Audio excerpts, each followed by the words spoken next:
سورۃ النساء کی آیت نمبر 11 اور 12 اور اس کے ساتھ ملحقہ 13 اور 14 اور بالکل آخر میں جا کے آخری آیت 176 جو کلالہ سے متعلق ہے، اس کو ڈسکس کرنے سے پہلے تمہیداً میں کچھ ڈسکشن کرنا چاہوں گا تاکہ آپ کو ان چیزوں کی سمجھ آسانی کے ساتھ آ جائے۔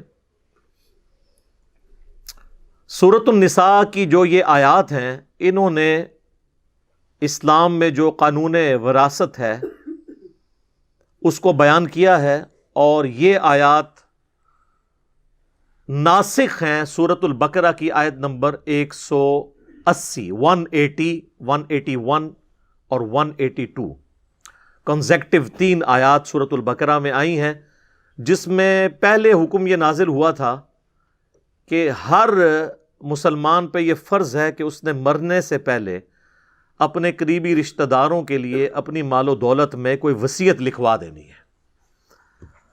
وہ سورۃ البقرہ کی آیت نمبر 180 میں آتا ہے، اعوذ باللہ من الشیطان الرجیم، بسم اللہ الرحمن الرحیم، کتب علیکم اذا حضر احدکم الموت، تم پر یہ فرض کیا گیا ہے کہ جب کبھی بھی کوئی شخص موت کے دہانے پر پہنچ جائے، اسے موت آ جائے، یعنی قریب المرگ ہو، ان ترک خیرا الوصیۃ للوالدین والاقربین، کہ وہ اگر کوئی ترکہ کوئی مال و دولت چھوڑ کر جا رہا ہے تو اس میں وصیت کر دے اپنے ماں باپ اور قریبی رشتہ داروں کے لیے، یعنی بیوی بچوں کے لیے، بالمعروف، معروف طریقے کے اوپر، حقا علی المتقین، یہ اللہ کی طرف سے ایک حق ہے، یہ فرض کیا گیا ہے مومنین کے اوپر، متقین کے اوپر کہ وہ یہ کریں گے۔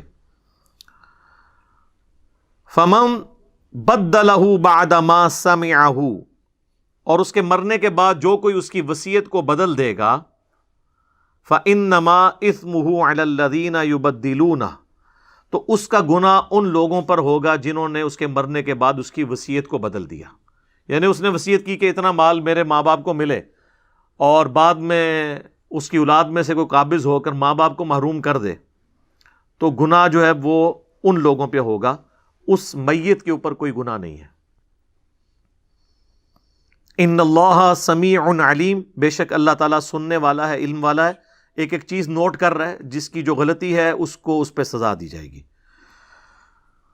فمن خاف من موص جنفا او اثما، ہاں اگر کسی کو خدشہ ہو اس معاملے میں کہ جو مرنے والا ہے اس نے کسی کے ساتھ زیادتی کر دی ہے، کسی بیٹے سے یا بیٹی سے وہ ناراض تھا، اس کو اس نے آنکھ کر دی ہے، تو اسلام میں تو آپ آنکھ نہیں کر سکتے، فَأَصْلَحَ بَيْنَهُمْ فَلَا إِثْمَ عَلَيْهِ، تو آپس میں صلح صفائی کے ساتھ کوئی حصہ مقرر کر رہو تو اس پہ کوئی گناہ نہیں ہے، یعنی تم مرے ہوئے بندے کی وصیت بدل بھی سکتے ہو اگر وہ کسی کے ساتھ زیادتی کر کے مرا ہے۔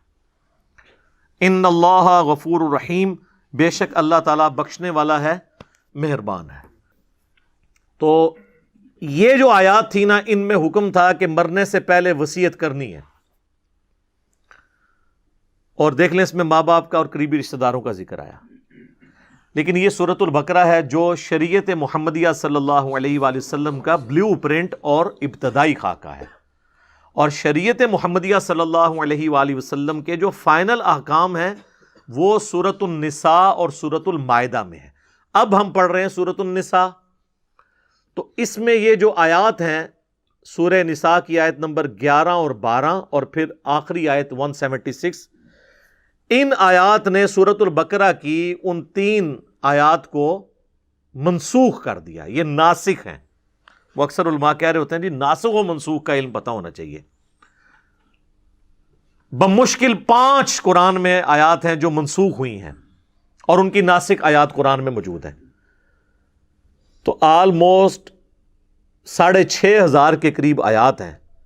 ان سے لوگوں کو دور کرنے کے لیے ان 5 مقامات کی لوگ مثال دیتے ہیں، اور ان سے بھی ذرا پوچھ لیں کون سی ہیں، تو اکثر علماء کو بھی نہیں پتہ ہوتی۔ اس پہ میری الگ سے بھی ویڈیو ریکارڈ موجود ہے، ناسخ و منسوخ قرآن کے اندر، احادیث میں بھی ہوتا ہے۔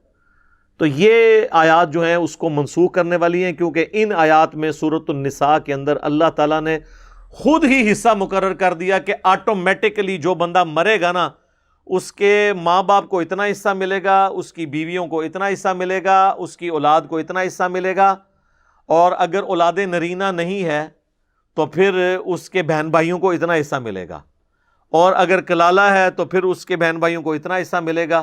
وہ ساری چیزیں اللہ تعالیٰ نے خود ڈیفائن کر دی، اس لیے وہ آیات منسوخ ہو گئیں۔ تو وصیت کرنا اب لازمی نہیں ہے، ہاں آپشنل ہے، کوئی کر سکتا ہے، لیکن وہ وصیت پھر وارث کے لیے نہیں کر سکتا، کیونکہ وارث کا حصہ اللہ نے قرآن میں رکھ دیا، میں بعد میں بتا دوں گا اس سے ریلیٹڈ حدیث بھی۔ تو قانون وراثت جو ہے اسلام کا، اس کو احادیث کی ٹرمنالوجی میں کہتے ہیں کتاب الفرائض، یا عربی میں کتاب الفرائض ضاد ہے۔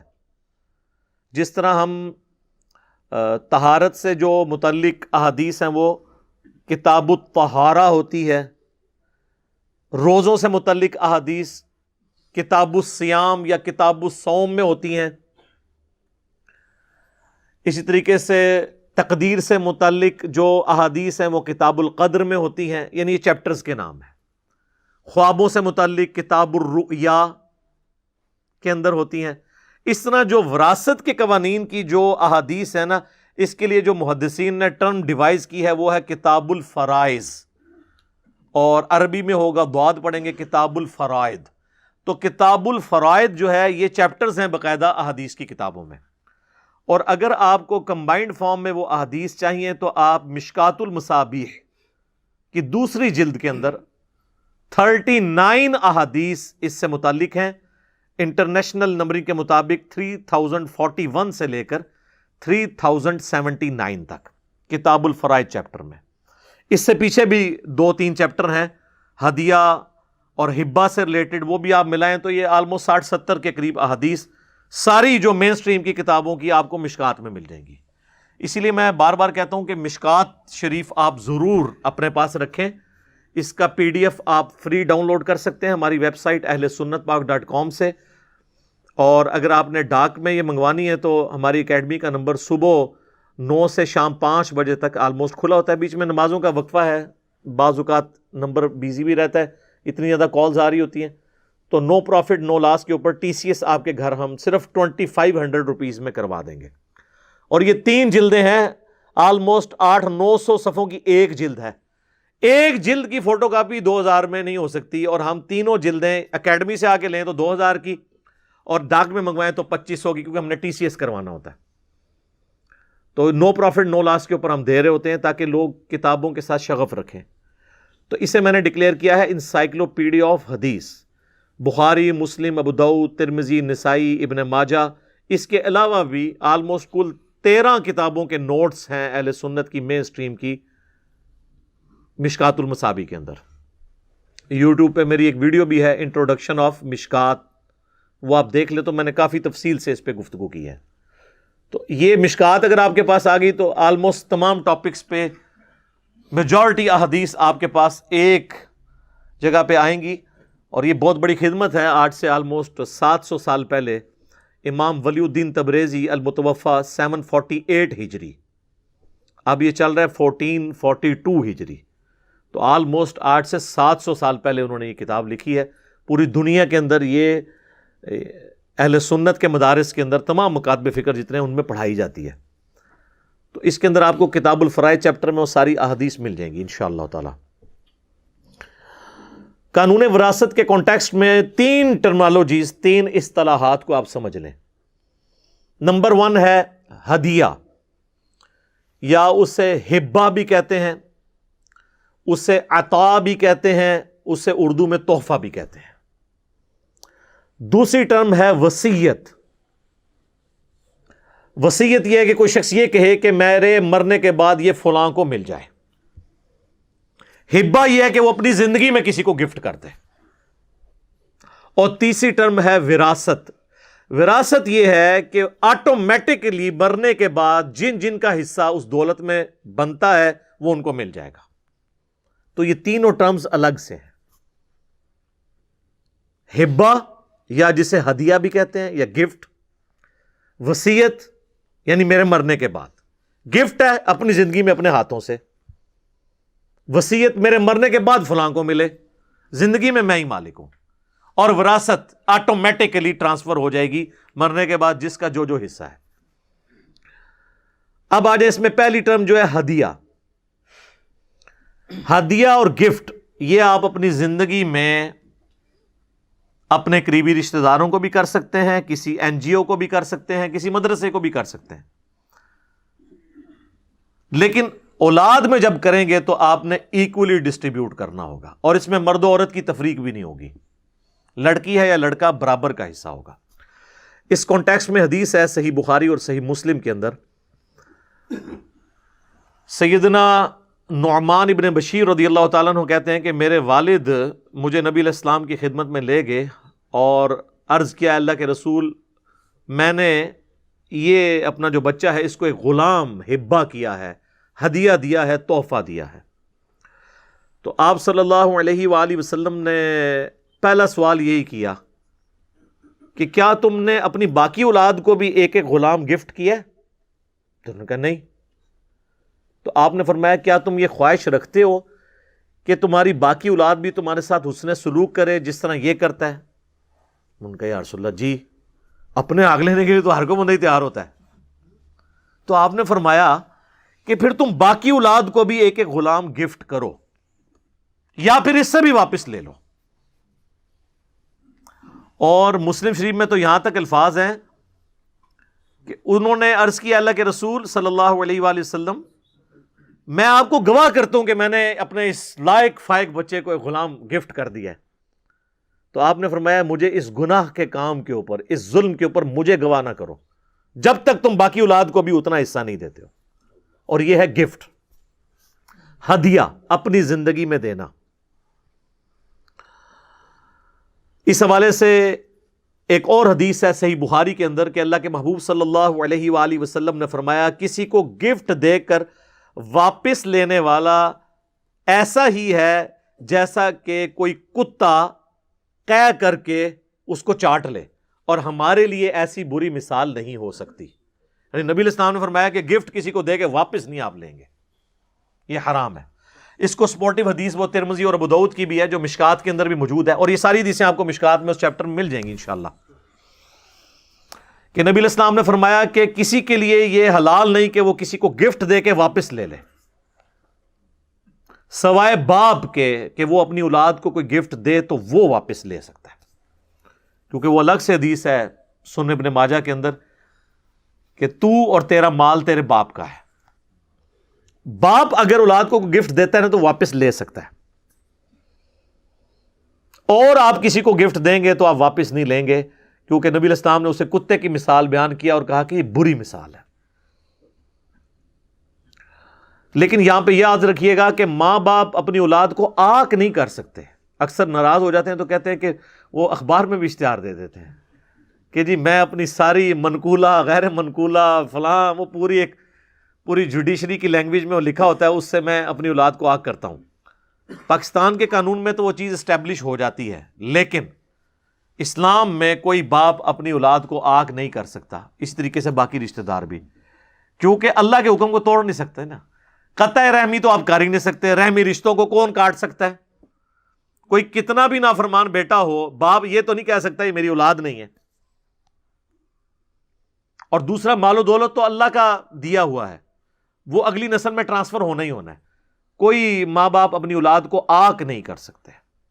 باقی وہ جو ناراضگی کا سبب اولاد بنتی ہے ان کا وبال اس اولاد پہ ہوگا، دنیا میں بھی آخرت میں بھی، لیکن آپ اللہ کی حد کو توڑ نہیں سکتے۔ تو یہ آنکھ والا کام جو ہے نا بالکل حرام ہے۔ اور اسی طریقے سے کوئی شخص اپنی زندگی میں سب کچھ ہی کسی مدرسے کو گفٹ کر دے، کسی این جی او کو دے دے، نہیں۔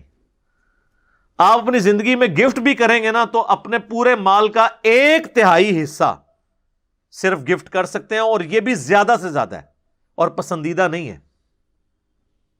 1/3، اگرچہ اس پہ ڈائریکٹ حدیث کوئی نہیں ہے، لیکن ایک اور حدیث ہے جو وصیت سے متعلق ہے، اس میں 1/3 کا ذکر ہے۔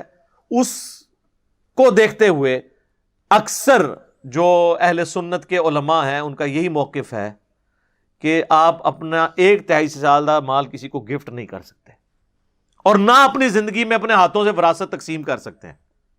یہ بھی بعض لوگ کہتے ہیں نہیں پچھو لڑن گے میں آپ ہی ونڈ جاواں. نہیں، وراثت شروع ہی ہوتی ہے مرنے کے بعد. زندگی میں آپ کیسے بانٹ سکتے ہیں؟ آپ بانٹ کے سائڈ میں ہوئے، ایک بیٹا مر گیا، ہاں تو وہ اس بیٹے کو جو آپ نے دیا ہوا ہے وہ تو اس کا حق ہی نہیں تھا. اب الٹا اس کی دولت آپ کو ملے گی، تو آپ نے خود ہی اپنی دولت اس کو دے دی. نہیں، مرنے کے بعد وراثت شروع ہوگی. زندگی میں ہبہ ہوگا. اب وہ دوسری ٹرم اس کی طرف آ جائیں، وہ ہے وصیت.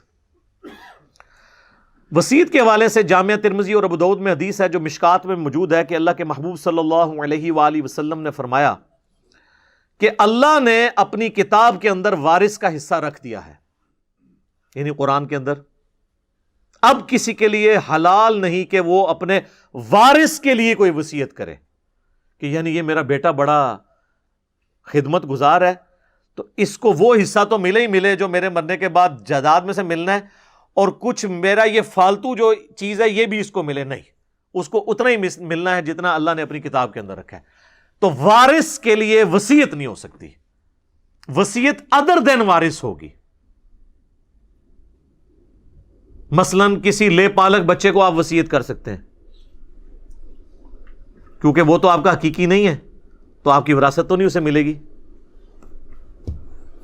کسی این جی او کو کر سکتے ہیں، کسی ایسے رشتہ دار کو کر سکتے ہیں جسے وراثت میں حصہ تو نہیں ملنا لیکن اس نے آپ کی بڑی خدمت کی بڑھاپے میں، کوئی آپ کا خادم ہے تو آپ اسے وصیت کر سکتے ہیں، اور 1/3 تک کر سکتے ہیں. جو آٹومیٹکلی ملنا تھا نا کسی کو، اس سے بڑھ کر. اسی طریقے سے کسی کا بیٹا فوت ہو گیا تو اب پوتوں اور پوتیوں کو تو جائیداد میں حصہ نہیں ملے گا، تو دادا جو ہے اپنی زندگی میں اپنی بہو کے نام پہ، اپنے پوتے اور پوتیوں کے نام پہ 1/3 مال کی وصیت کر سکتا ہے، اور گفٹ بھی دے سکتا ہے 1/3 مال. یہ 1/3 کا فگر اس حدیث سے ہے جو بخاری اور مسلم دونوں میں ہے. صحیح بخاری اور صحیح مسلم کی متفق علیہ حدیث ہے، یعنی دونوں کتابوں میں ہے. سعد ابن ابی وقاص رضی اللہ تعالیٰ عنہما کہتے ہیں کہ فتح مکہ کے موقع پر میں اتنا بیمار ہوا کہ مجھے یہ یقین ہو گیا کہ اب میں زندہ نہیں بچ پاؤں گا. حالانکہ وہ اس کے بعد بھی تقریباً آپ سمجھ لیں 45 سال تک زندہ رہے ہیں، اور 56 ہجری میں حضرت معاویہ کے دور میں سب سے آخری بدری صحابی جو فوت ہوئے وہ سعد ابن ابی وقاص ہے رضی اللہ تعالیٰ عنہما. تو اس زمانے میں علم غیب نہیں ہوتا تھا نا، بزرگوں کو تو پہلے ہی پتا چل جاتا ہے کہ اب مرنے والے ہیں. ان کو بھی پتا چل گیا تھا مرنے والوں لیکن نہیں مرے، اور اللہ کے نبی علیہ السلام ان کی عیادت کرنے ہیں اور آپ نے بھی نہیں فرمایا کہ تم کو نہیں مرنا. تو انہوں نے کہا یا رسول اللہ صلی اللہ علیہ وآلہ وسلم میری خواہش ہے کہ میں اپنا سارا مال جو ہے نا وہ ہدیہ کر دوں کسی نیکی کے کام میں، کیونکہ میری تو ایک ہی بیٹی ہے. ان کے ذہن میں ہوگا اس کی تو شادی ہو جانی ہے، اس کو کیا دولت کی ضرورت ہے. تو آپ صلی اللہ علیہ وآلہ وسلم نے فرمایا، انہوں نے پوچھا یا رسول اللہ اجازت ہے؟ آپ نے فرمایا لا، نہیں. حالانکہ نبی علیہ السلام کی مبارک زبان سے لا کا لفظ نہیں نکلتا تھا. بہت ہی کم مواقع پہ ایسا ہوا ہے کہ آپ نے لا کا لفظ بولا ہے جہاں بہت ضرورت پڑی ہے، اور ان میں سے ایک موقع یہ تھا. انہوں نے کہا یا رسول اللہ صلی اللہ علیہ وآلہ وسلم 2/3 مال کر دوں؟ فرمایا لا، یہ زیادہ ہے. کہا آدھا مال؟ فرمایا لا. پھر کہا 1/3. تو آپ نے فرمایا یہ بھی زیادہ ہے لیکن اس کی میں تمہیں اجازت دیتا ہوں.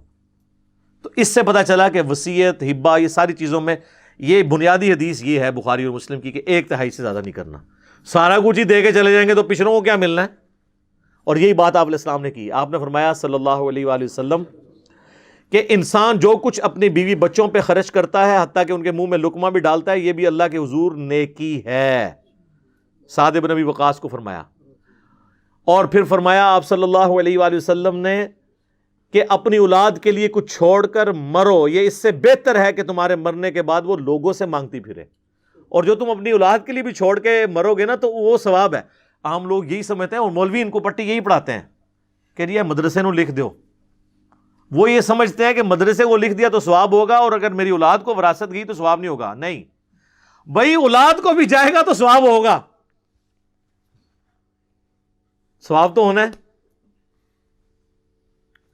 تو نبی علیہ السلام نے 1/3 مال زیادہ سے زیادہ کی اجازت دی کہ اس کو تم وصیت کر سکتے ہو، اس سے زیادہ نہیں، 2/3 پچھڑوں کے لیے چھوڑ کے مرو. یعنی آپ علیہ السلام نے ناپسند فرمایا کہ کوئی شخص سب کچھ ہی اللہ کی راہ میں خیرات کر کے چلا جائے. اچھا، اب یہ جو وراثت ہے یہ تقسیم ہوگی. جو مرنے والا شخص ہے اس کا قرضہ پہلے اتارا جائے گا، اس کے بعد جو اس نے وصیت کی ہے وہ دی جائے گی، باقی جو مال بچ جائے گا نا وہ آپ نے پھر ورثاء میں تقسیم کرنا ہے اس طریقے پہ جو سورہ النساء کی آیت نمبر 11 اور 12 اور 176 میں آیا. اور کچھ تفصیلات بخاری اور مسلم اور باقی حدیث میں آئیں جو مشکات کی دوسری جلد میں کتاب الفرائض چیپٹر کے اندر موجود ہیں. لیکن پہلے قرضہ اتارنا ہے اور وصیت کو پورا کرنا ہے. اس کے بعد اکثر غیر مسلموں کی طرف سے بھی اعتراض کیا جاتا ہے کہ یہ جو قانون وراثت قرآن میں آیا نا، اس کی اگر آپ پوری کیلکولیشن کریں تو وہ 100 کا عدد پورا نہیں آتا. یعنی آپ اس کو اتنا دے دیں، اس کو اتنا دے دیں، اس کو اتنا دے دیں، تو ہونا تو چاہیے وہ ساروں کو جمع کریں تو 100 پورا ہو جائے. بعض جگہ پورا بھی ہو جاتا ہے، بعض جگہ نہیں ہوتا. تو کہتے ہیں کہ وہ تو یہ تو میتھمیٹیکل ایرر ہے قرآن کے اندر، نعوذ باللہ. تو ان کو پتہ نہیں ہے کہ اسلام کا سورس آف نالج صرف قرآن نہیں ہے بلکہ سنت بھی ہے. جو چیزیں قرآن میں تفصیل سے نہیں آئیں وہ سنت کے اندر یعنی صحیح الاسناد حدیث کے اندر آئی ہیں. چنانچہ اس میں ایک بنیادی حدیث ہے جو بخاری اور مسلم دونوں کے اندر ہے. نبی صلی اللہ علیہ وآلہ وسلم نے فرمایا کہ مقررہ حصہ مستحقین کو دینے کے بعد جو بچ جائے تو وہ سب سے قریبی مرد رشتہ دار کا ہے.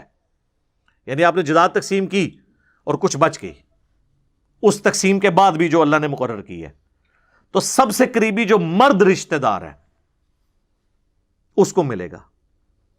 یعنی چچا اور تایا یا چچا اور تایا کی اولاد. اس کانٹیکسٹ میں ایک اور سپورٹیو حدیث ہے جو بخاری اور مسلم دونوں میں ہے کہ بھتیجا اور بھانجا تمہارے خاندان اور قوم میں شمار ہوگا. چچا اور تایا فوت ہو گئے ہیں تو فرسٹ کزن جو ہے نا ان کو جائیداد چلی جائے گی. اور ایک اور ایشو اسی سے ریلیٹڈ ہے، وہ بخاری اور مسلم دونوں میں حدیث ہے. نبی علیہ السلام نے فرمایا کہ مسلمان کسی کافر کا وارث نہیں ہوگا اور کوئی کافر مسلمان کا وارث نہیں ہوگا. یعنی اگر کسی کی اولاد کافر ہو گئی ہے اور دین چھوڑ گئی ہے، اب اس کو اپنے باپ کی جائیداد سے کچھ نہیں ملے گا. اور ایک اور کرٹیکل حدیث ہے جو جامعہ ترمذی میں ہے کہ قاتل مقتول کا وارث نہیں ہے. یہ اکثر آپ سنتے ہیں نا ٹی وی پہ بھی کہ اولاد نے جائیداد کی خاطر باپ کو مار دیا. تو جامعہ ترمذی میں حدیث ہے، مشکات میں بھی ہے کہ قاتل اپنے مقتول کا وارث نہیں ہو سکتا. سگا بیٹا بھی ہے، قرآن میں حصہ موجود ہے.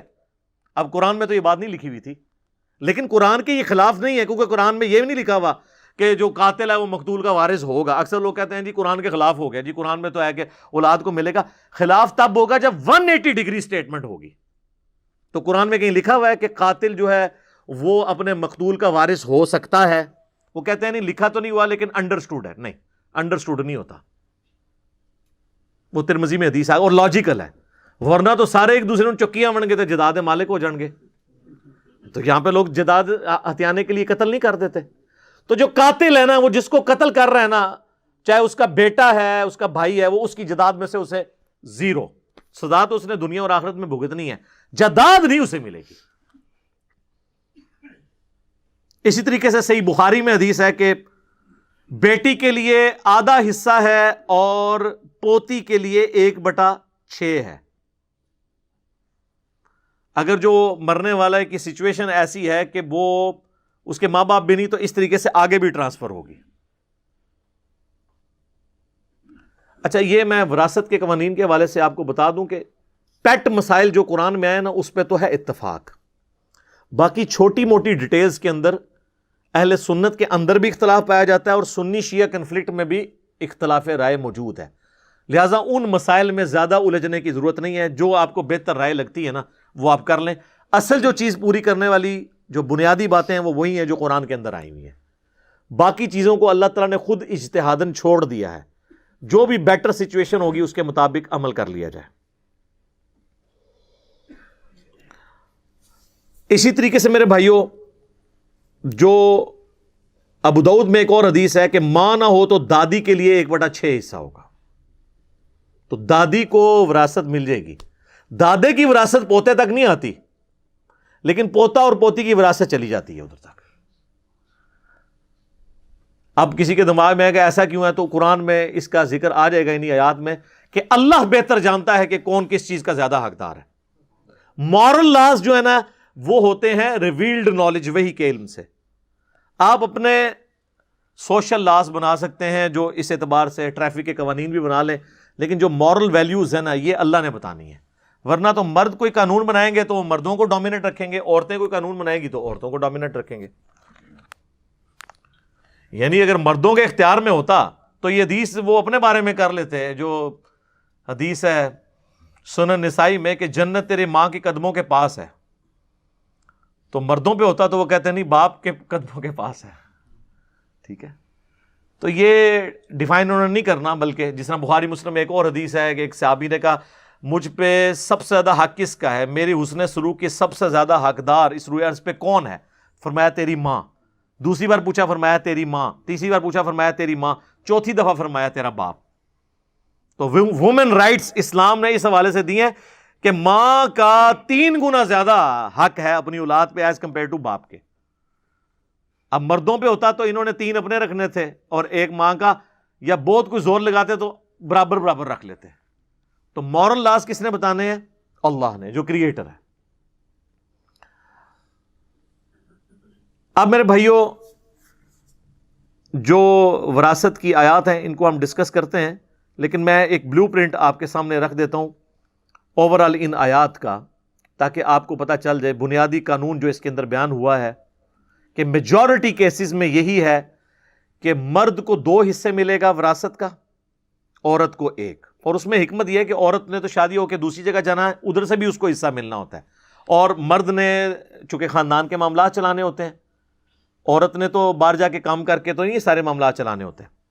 یہ بنیادی اصول ہے کہ زیادہ تر کیسز میں 99% کیسز میں کہیں پہ برابر بھی ہو سکتا ہے, وہ ایکسیپشنل کیسز ہیں کہ مرد کو 2 حصے ملیں گے, اور یعنی لڑکے کو 2 حصے اور لڑکی کو 1.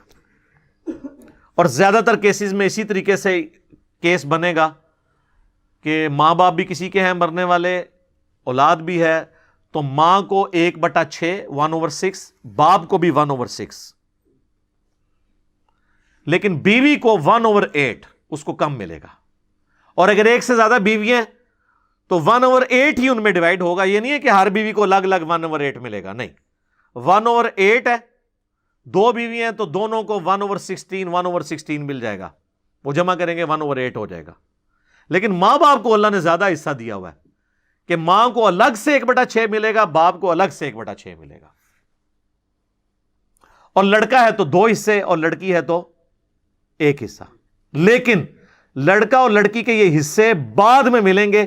سب سے پہلے کام کیا ہوگا کہ اس کا قرض اتارا جائے گا مرنے والے کا, پھر وصیت, اور پھر جو مال ٹوٹل بچے گا نا اس پورے مال کو آپ نے 1/6 پہ ڈیوائڈ کرنا ہے. تو حصہ بنے گا ماں کا اور اتنا ہی باپ کا, اور پورے مال کو 1/8 سے ڈیوائڈ کرنا ہے, یعنی 1/8 کرنا ہے اس کا, ڈیوائڈ کریں گے 8 کے اوپر, ملٹیپلائی بائی 1/8 ہوگا. ریاضی دی غلطیاں نہ کرنی شروع کر دینا.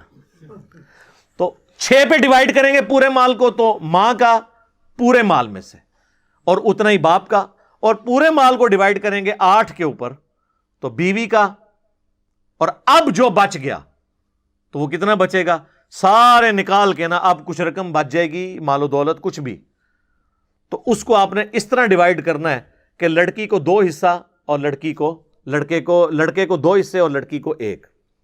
مثلا 2 بیٹیاں ہیں اور 3 بیٹے ہیں, تو بڑا آسان طریقہ ہے نکالنے کا, 2 بیٹیاں 3 بیٹے, تو چونکہ بیٹوں کو 2 حصہ ملنا ہے تو آپ سمجھ لیں وہ 3 نہیں 6 بن گئے, تو 6 حصے یہ ہو گئے, اور 2 بیٹی کے کتنے ہو گئے 8.